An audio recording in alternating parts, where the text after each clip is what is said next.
Hi guys, today I'm going to show you how I put in my Sitting Pretty halo hair. I also got mine in thick and dark brown shade number 2. I'm going to start by giving the halo and my hair a thorough brush, and I'm going to place the halo gently on my lap while I part my hair with the Sitting Pretty fine tooth comb.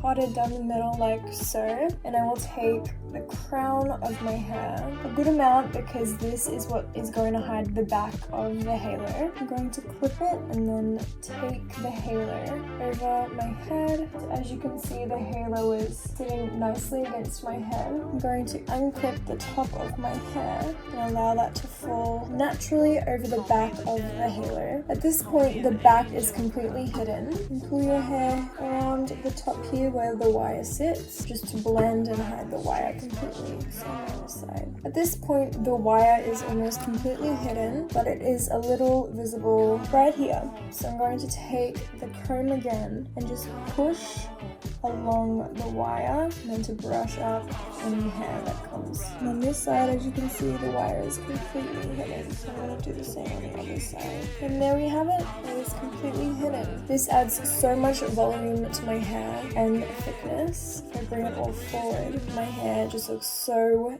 thick and luscious. And as you can see, it's easy to blend and it looks so natural. And I love halo hair because it feels so secure on your head. It comes with extra clips, but you don't need the extra clips because it is so secure. The way it is designed to just sit on your head is perfect.